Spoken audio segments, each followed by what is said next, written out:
What's going on, everybody? I'm back with a brand new video for my Omi homies, and today I want to talk about Thursday evening's VEVE AMA. And every time that I listen to one of these AMAs, I walk away feeling more bullish on VEVE and their NFTs, and more bullish on the Omi token. And this time was no different. I walked away thinking about how early we still are in this project. Now, we're still early in crypto as an asset class. It may not feel that way, but we are. We're super early on NFTs, and we are still only in the first inning of this project. All right, there is a lot of room to grow and a big runway in front of us. So I'm going to go through that AMA and give you my thoughts on some of the things that were said.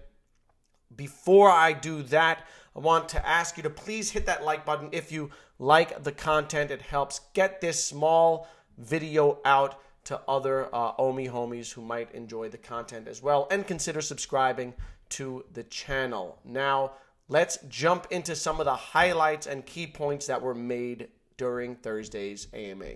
So one of the things that they started with was the continued incredible growth of the VEVE app. They continue to add between 20 to 30,000 new users on a daily basis, and that is just incredible. They are sustaining the momentum that was started from that Disney announcement. So they're around 1.3 million active users per month.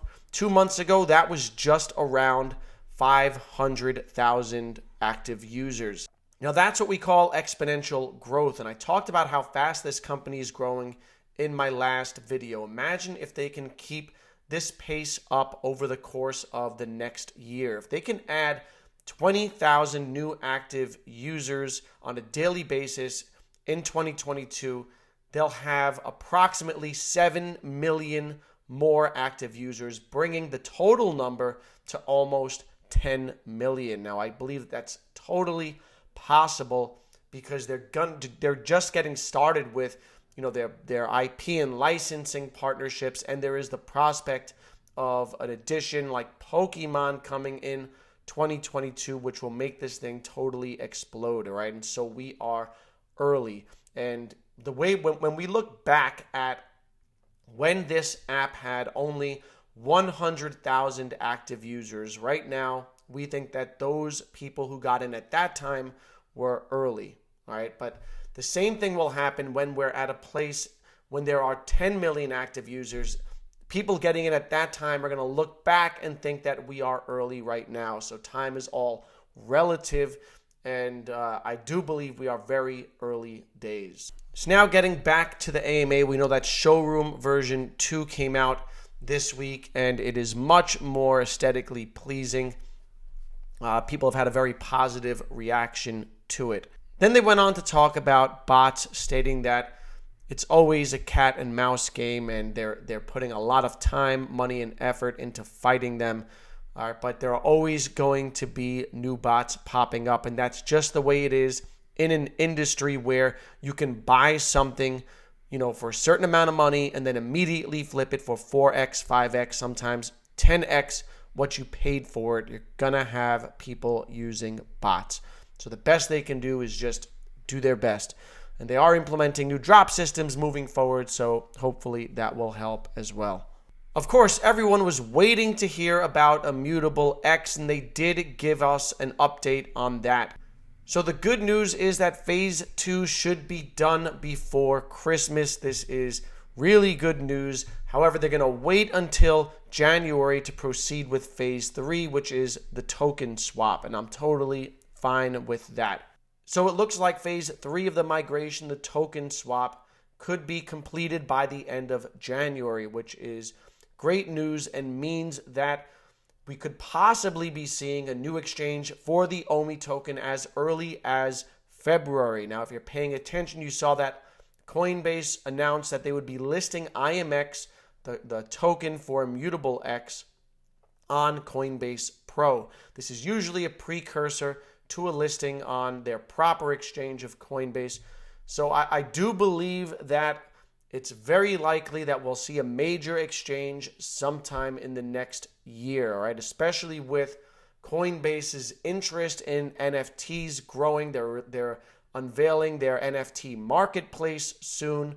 I think that it's very likely that we will get a Coinbase listing in the next year. Of course, that's just my speculation, but we'll see what happens with that. So next, they gave us an update on MTL, stating that they are in beta testing. They need to address some things before opening it up to the wider community, but so far it's going very well. They reiterated that MTL will roll out in waves from internal to select testers to groups of 1,000 people, then to 2,000, then to 5,000 people until they feel comfortable with scaling it up and rolling it out to everyone in the community. In terms of the OMI utility program, they said that they are listening to the community and they will be integrating community feedback. Additional tiers may be added to the staking program. Then they went on to give us an update on the OMI utility program, stating that they are listening to the community and will be integrating more community feedback. They're looking into adding additional tiers to the staking program. They'll also be giving easier access to use OMI in the market with less tier restrictions, and I think that that is really important. I thought that was one of the flaws of the first version. So I'm happy to hear that they are listening to the community. They talked about the web platform, stating that it is coming along very well, and they hope to give us a preview of it sometime in January. They'll also be implementing a new drop system, stating that they are shifting to a waiting room drop model. Ultimately, this will be the most fair and efficient way to do drops, and it allows them to scale much better. So hopefully people will be happier with that drop system. Next, they answered some questions from the community, and someone asked if there would be a front-facing camera in AR, and they said that you will be able to walk in front of collectibles in AR when they add occlusion in the next few months to both iOS and Android. Next, they were asked if the first appearance designation means that it's just first appearance on VEVE or first appearance everywhere. And they stated that all of our classifications have been designed based on the collectibles business and for VEVE fans to easily navigate the different types of releases on VEVE. They stated that they make sure that all terms they use get approved by Marvel and Disney. All right, so that's important. Those are the first appearance for Marvel and Disney. Gary V, I don't care what you say about where it's minted. These are the first appearance NFTs. So now what I really loved about David Yu's response to that question was he said something along the lines of, VEVE is the only company producing premium collectible NFTs. There is no competition. It doesn't matter what anyone else has released so far.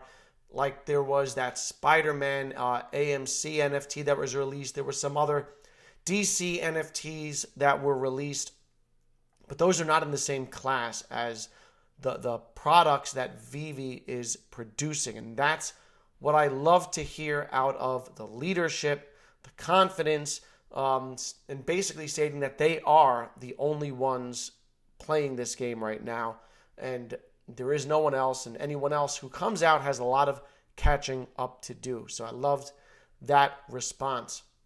Now, another thing that David Yu said that I found really interesting was the fact that they're going to be expanding the types of NFTs they release, and they're going to be doing something along the lines of a Bored Ape Yacht Club, where they release, like 1,000 different NFTs in one project that have unique characteristics. This is what we see with projects like CryptoPunks, Bored Ape Yacht Clubs, and a lot of other popular NFT projects. And I love the fact that they are doing this because it just broadens the ecosystems, and it's something that could appeal to a different type of collector.